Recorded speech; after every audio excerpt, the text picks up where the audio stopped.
So you know that the New York Times sucks, and the reason why is because they're owned and funded by the people they're supposed to be investigating and exposing, like all corporate journalism outlets, and that's why they're for every war, and that's why it's been documented that they are very negative and anti-Bernie Sanders and progressives. Well, Katie Halper has done this article in Fair, and she's highlighting this woman. Her name is Sydney Ember, and I just going to, it's all about how she's been unbelievably biased, well, believably biased to Bernie Sanders in the New York Times. And I'll just show you really quick. Where does she come from? Well, Ember came to the New York, she's the person that the New York Times has assigned to cover Bernie Sanders. She's not some regular random person writing op-eds. She's their person that has been assigned to cover Bernie Sanders. And who is she? Well, she came to the New York Times with her resume limited to the finance industry. She was an analyst for BlackRock. Who is BlackRock? Well, they're the biggest global investment management corporation and the largest investor in coal plant developers in the world. So she wasn't even a journalist or a writer or a blogger. She was somebody who worked in finance. New York Times was like, we got to get her to write for us. Her husband, Mike Becek, is also in the investment business. He was a senior associate consultant at Bain Capital. Mitt Romney, does that ring a bell? And his father was also the CEO of Bain Capital. So that's who the New York Times plucks out of obscurity to write columns. Oh, she was hired by the New York Times in 2014 to do what? To cover advertising and marketing for the paper's business vertical deal book. That makes sense. Right. You know what doesn't make sense is that she started covering politics in May 2018 and immediately got the enviable assignment of covering one of the leading contenders for the 2020 Democratic nominee. Well, isn't that funny? And let me bring on the writer of that article in Fair. It's Katie Halper. You know Katie. Hi, how are you, Katie? Hi, good. You? Thanks for having me on. She's the host of the Katie Halper Show, which everyone should check out. And now you're writing an article. This is appeared in Fair, and it got picked up at a lot of other places because people are aware of this, right? Yeah, it got picked up by Jacobin and Common Dreams. And it was the hardest thing about this piece was narrowing the focus and the scope, because I have pages and pages on this person. And I had to figure out what the angle was, because she does so many different things. I don't want to give it away because I want to write more on it, but I'll just say that there are a lot of different tricks she uses. I kind of refer to them in the article. She uses like a lot of passive voice. Something is seen as, some say, so it lacks specificity. Everything for Sanders is a crisis. Everything. He's always in crisis. But the thing that I focused on for this, so it wouldn't be thousands and thousands of pages, was the way she uses incredibly biased sources and then covers up their real biographies. Because if you say, hey, this corporate lobbyist doesn't like Sanders, no one's going to take that seriously. And if you say this woman who worked for Ready for Hillary thinks Sanders is an old, straight white dude, no one will take that seriously. In part because she's just, this woman, the consultant who said that is herself a straight white woman. Who worked for Hillary Clinton, who, reminder, was not actually a woman of color. But so she had to hide everyone's real biographies so people wouldn't dismiss them kind of off the bat as biased and lacking credibility. And so I went through 6 examples of people whose identities she kind of concealed or distorted. So her MO, the way she writes an article about Bernie Sanders is, and we'll show you a few examples in a second, is that she'll quote someone who you think is an authority figure when it turns out it's like just a campaign worker for Hillary Clinton or somebody who comes from a bank. It's all these people who would be natural enemies of Bernie Sanders. And if you knew their background, you wouldn't take their criticism with any kind of heft whatsoever. You wouldn't give any weight to their opinion. So she hides that. And I just love the way you start off your article. You go, the New York Times reporter Sydney Ember has a problem with Bernie Sanders, which may be why the paper has her cover him. Yeah. So I'll give you, and so the first thing you did was you chronicled how the New York Times has already been caught Right. self-editing, what they call Yeah. stealth editing, and they changed headlines. Like, for instance, here was a headline. The original headline for a story for Bernie Sanders says, Bernie Sanders scored victories for years via legislative side doors.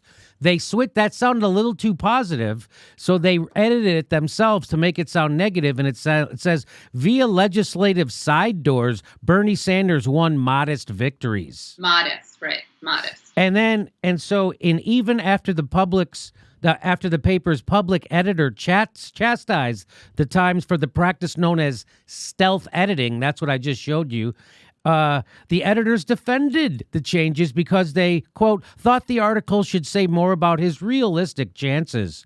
So in its original form, the article didn't cast enough doubt on Sanders' viability and ability to govern. In other words, that's what it was. So that's just before we get to Sydney Ember. Right. That's just the context. That's the kind of stuff that the New York Times has been called out by their own public editor for doing, and they continue to do.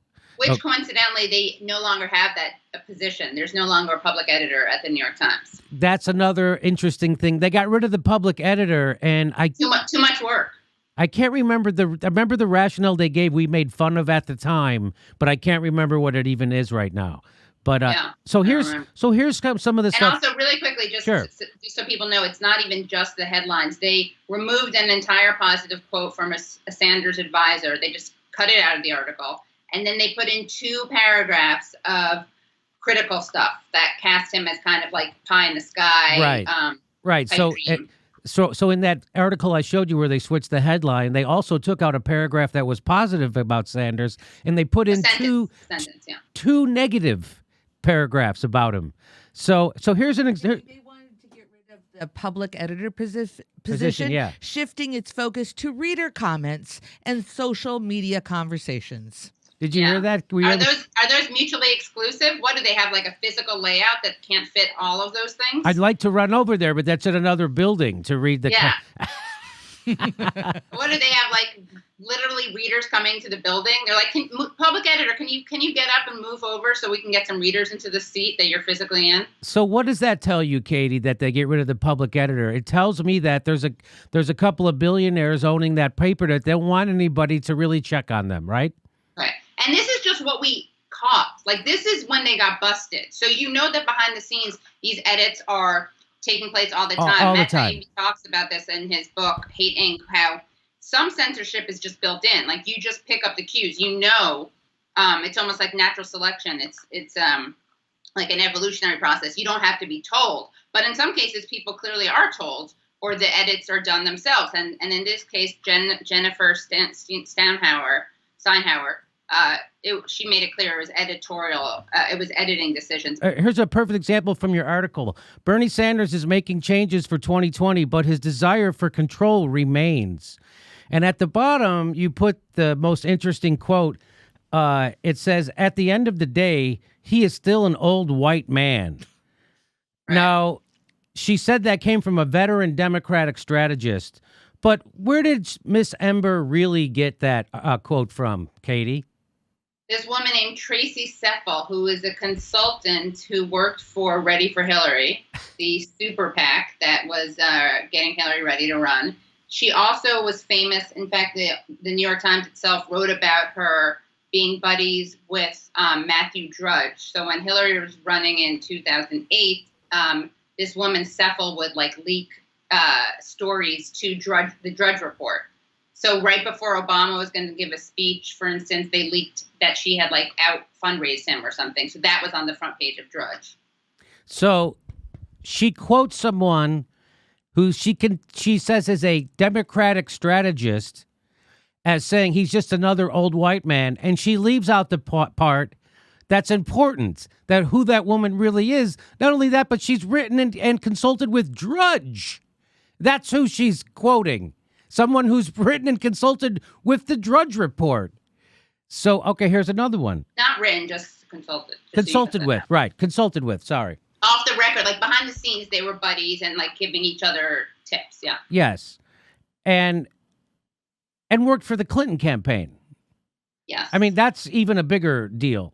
The Yeah. fact that she consulted with Drudge is one thing, certainly Right. would taint her in the eyes of anyone reading that article.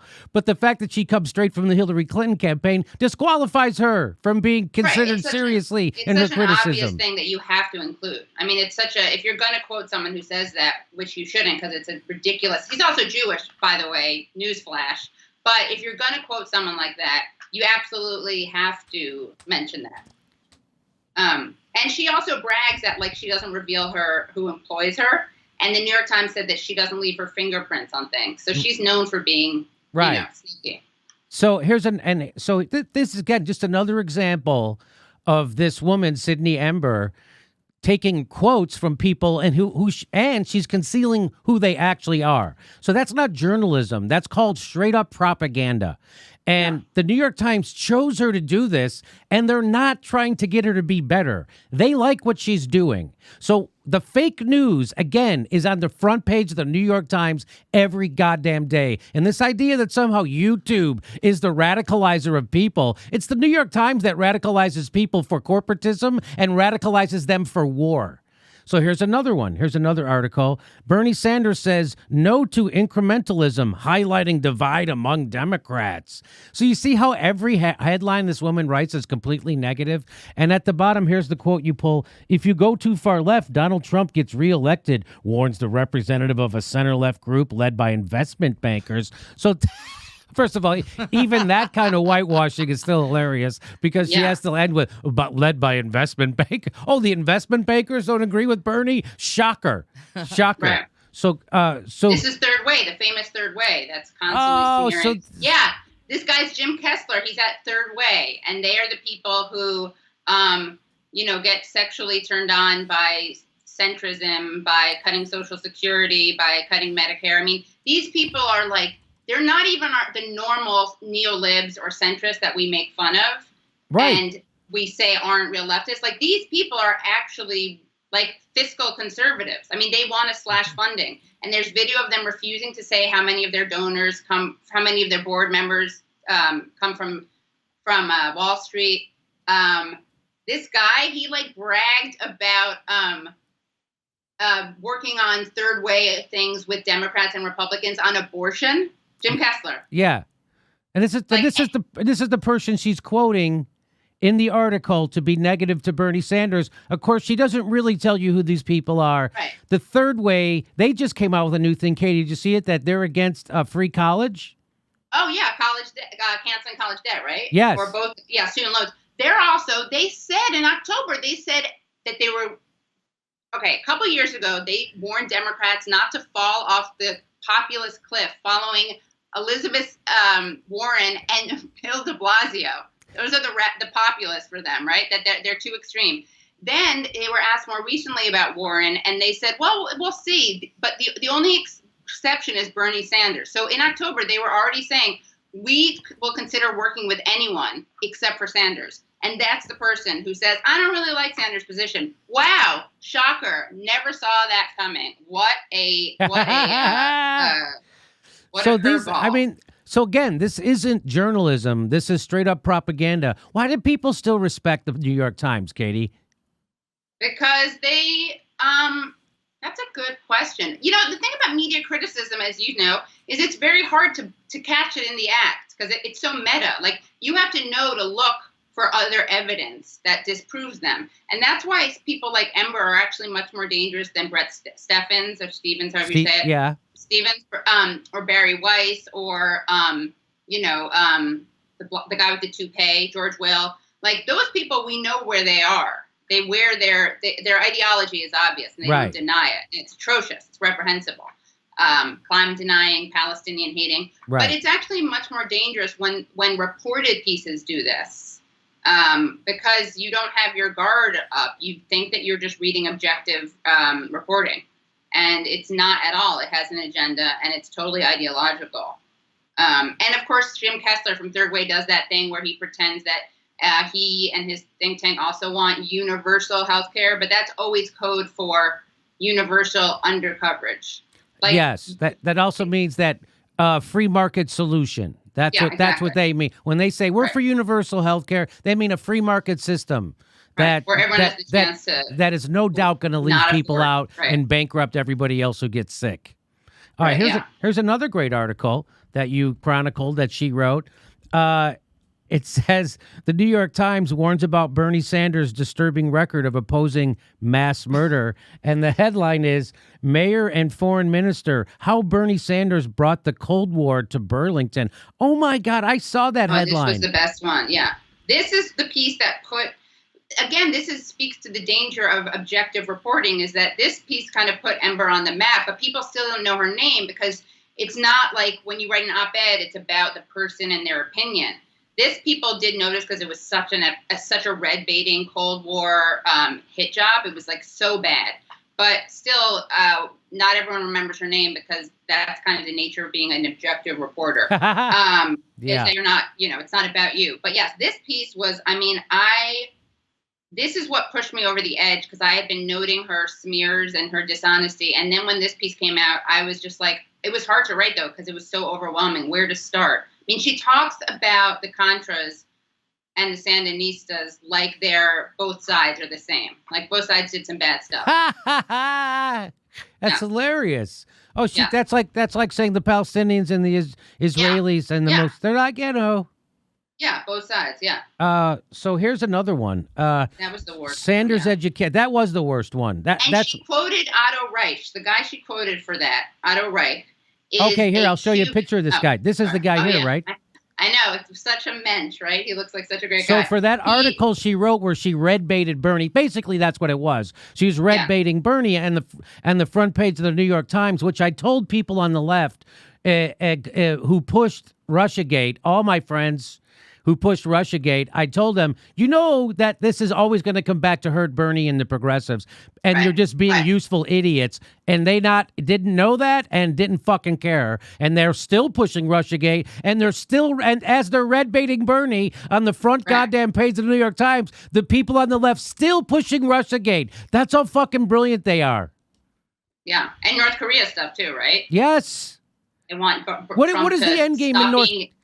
Exactly. What's the end game? War? What do you want? What do you want him to do? Mussolini, you want him to ratchet it up. What is the vision that you have for the world? It's idiocy. Anyway. This guy is probably my favorite. Yeah. So Katie, the red baiting article that she wrote about Bernie, where she said Moscow comes to Vermont, how he brought Moscow to Vermont.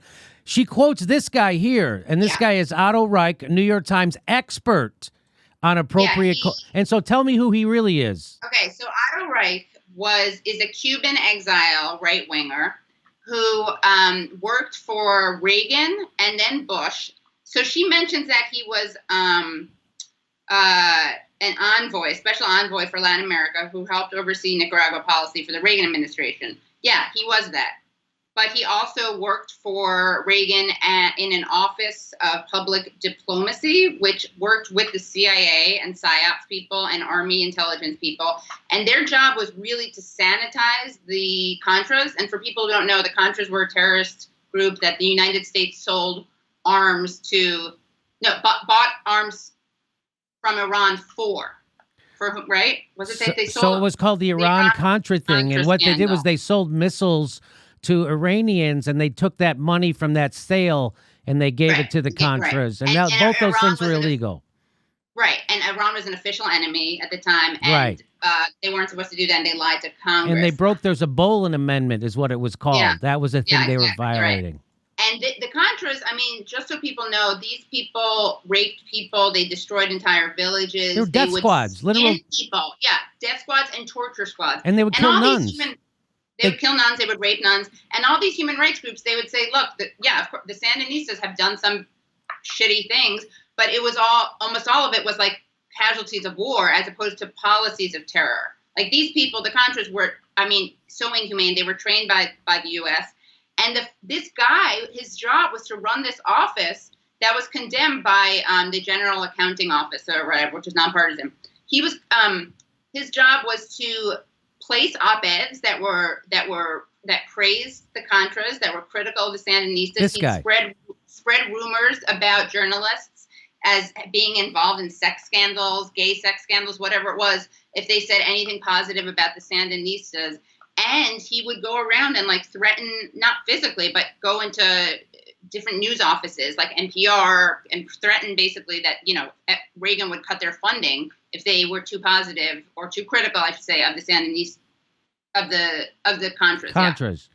And he's a lobbyist for Bacardi and also so this guy's one of the worst guys in the world. Yeah, he's really, and she really, quotes really him in this piece that Martin too. and this, so he's one of the worst people in the world. She quotes him for this piece where she red baits him in the New York Times and doesn't tell you any of that stuff about who that guy is. That's just amazing. Here's another one. Yeah. So let's do one more. It says Sanders' education plan renews debate over charter schools and segregation. And the bottom you have the New York Times shameful effort to cut down Sanders with a Beltway insider. So tell me about this. Yeah, so that was Diane Ravitch used that phrase about the Beltway insider. This was a piece that smeared Sanders for coming out against charter schools. This was it of course quoted a lobbyist from the charter school lobby who is like, they have like Betsy DeVos speak at their conferences. Right. But the real interesting person that she got was this guy named Jared Ludholt, who Diane Ravitch, who's an expert in education, she was reading the article and she Googled this guy because Ember presented him as someone who worked in education, and she couldn't find him doing anything in education. He's a lobbyist and a lawyer. And I actually reached out and because I tweeted about it, and he's like, "Oh, I guess you can't be a lobbyist and work in education." I was like, "Okay, well, now that you mention it, what did you do in education?" He's like, "My answer speaks for itself. And he blocked me. So he obviously has never done a single thing in education. But he did he was a lobby for the National Banking Association, which helped push through this act that made it easier for banks to discriminate. This act, it was rolling back Dodd-Frank, and they made it easier to not hand over data that would show that you were discriminating against black which they just passed. People, yeah. Which they just passed, and the guy in Alabama was the first guy to. Yes, Doug Jones. Yeah, right. Doug Jones voted for that. And this guy did that thing that is so infuriating that black people don't have the luxury. I'm looking for the quote. So here's the quote from. So here's what you're talking about. Black banks don't have the luxury of waiting on a perfect bill. If we thought the bill did substantial damage to African Americans, we would not support it. Meanwhile, his former boss, Maxine Waters, opposed it. Yeah. The NAACP came out against it. I mean, everyone but him and the banking lobby. So here's what Diane Ravitch. Now, if you don't know who she is, she's a advocate for actually good public education, and she knows all the BS that the charter school people throw around. And so she caught up. But here's the quote, and that was in the New York Times. But while the charter school issue might be relevant in cities, Mr. Lodholt said it was hardly top of mind for voters in the state's expansive rural areas where charter schools are rare. To a hammer, everything is a nail, he said. And to Senator Sanders, everything is an issue created by millionaires and billionaires. She doesn't tell you in this New York Times article. So Sydney Ember doesn't tell you that this guy is just a lobbyist for charter schools and for banks. And he has actually, because you asked him, what is his experience in education? He has zero. She doesn't tell you any of that. She doesn't tell. So this called straight up propaganda. This is and it was so egregious that Diane Ravitch wrote a blog about this. And you picked it up too. Yeah. I don't think, just because I want to be sure that we get it right, I don't think he was we don't know he was a lobbyist for charter schools. He may well have been, but we know he is a lobbyist and a lawyer. Right. So we know he right. So he is a lobbyist. Sanders a rash. So he is a lobbyist and a lawyer, and but zero work in education. He has shown, he's been asked, he answered, zero work in education. They don't tell you any of this stuff. Sydney Ember tells you none of this stuff in the New York Times. Now, of course, she's going to be pilloried in journalistic circles for this, right, Katie? Yeah, apparently. No, she hasn't responded. The Times hasn't responded. And the only thing she corrected was the Cephal one, because that was so black and white. Like, she just left out that she had worked for Ready for Hillary. Okay. But she didn't change any of the other ones. And this one, I have to say, this one was really weird because she didn't even smuggle in like someone who knew this area. I think he's just literally from South Carolina, this lobbyist. Like, I don't know which is worse journalistic malpractice, to quote a terrorism advocate like Otto Reich, terrorist PR guy who also tried to get a terrorist a visa. He asked for a visa for him. Or a guy who was just unrelated. It almost makes me admire her for quoting Reich. Like, at least that was in his lane. Yeah. You know? So like, he's a human rights violator, so at least that's in the field of human rights. Let's do one more. Here's a headline. This is written by Sydney Ember. Bernie Sanders calls his brand of socialism a pathway to beating Trump. Inside the article, here's a quote. Sanders, quote, gives fodder to Trump and Republicans, says a Democratic strategist who turns out to be a corporate lobbyist. Right. So there she is again, trying to make it seem like insiders in the party are negative on Bernie. But who are those people? Who are these Democratic strategists? Oh, a corporate lobbyist doesn't like Bernie's ideas? I think that would actually help Bernie. But she right. doesn't tell you that, right. which is journalistic malfeasance, right? Or malpractice? Right, exactly. Yeah, both. Why not both? I don't know. Yeah. Okay. Both sound good, yeah. So what are you going to say to her when you see her at the correspondence dinner next year? Oh, my God. What could I say to her? I'll say to her something like how she can get out. It's not too late. Well, that's great. So people are noticing your article, and it's getting reprinted, and other people are carrying it, and I'm doing a segment on it because it was a great article. So everybody should check it out.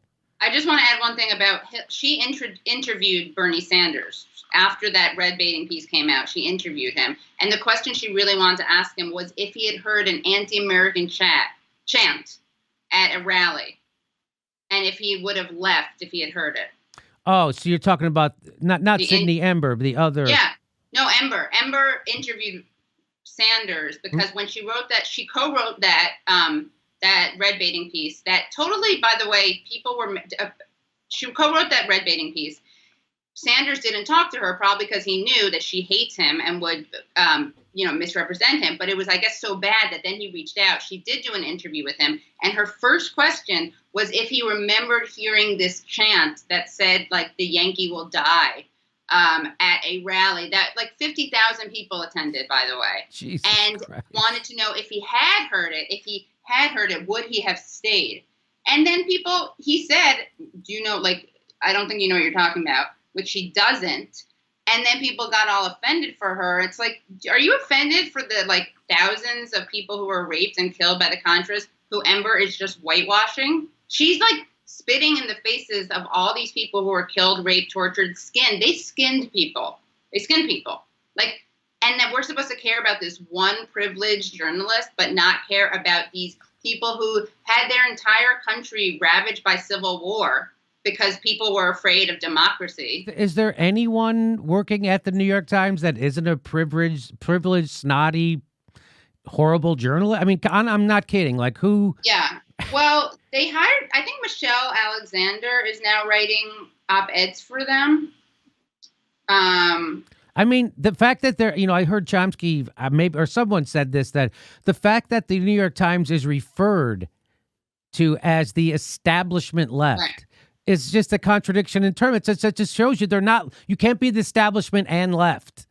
Right. You're not the left. You're owned by oligarchs. You're run by oligarchs. You print articles that prop up the oligarchs, and there's nothing in there for workers. And when somebody stands up for the workers, you put somebody from the financial industry, a hack like Sydney Embers, who's going to lie to your own readers about what Bernie Sanders is all about, going to intentionally mislead their own leaders. That's fake news, and that's the New York Times every goddamn day. But they're never going to lose their Twitter feed, and they're never going to lose their YouTube platform. And fake news happens at the New York Times at the top of their lungs every fucking day. That's a nice career you got for yourself inside of that shitty profession called journalism. What made you want to? Do you actually hang out with other journalists? Do I? Yeah. Oh, I fell into journalism. I mean, I do. No, it's an interesting question. I have like one friend who I used to be friends with liberal journalists, but it's too awkward basically. Sometimes I'll go to a party and I have to like not make eye contact with people. I know people say I'm crazy. I mean, I know that. And I have friends who tell me that. I'm like, thanks. I really want to hear that.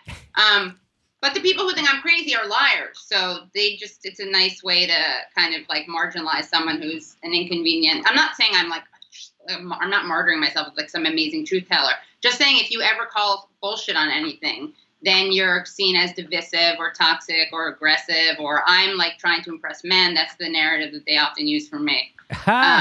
Well, I certainly yeah. know what that feels like, that people don't like Yeah. what you're saying, so they have to immediately discredit you, and that your critics are liars. I certainly know what that feels like. That's for sure. Yes. Yeah, and you try. I mean, there's so many people. I used to be very patient and kind of give people the benefit of the doubt and think that we could have a discussion in good faith, but it's never. Because what are you going to say? You're going to say, "Oh, I'm a progressive who opposes raising the minimum wage."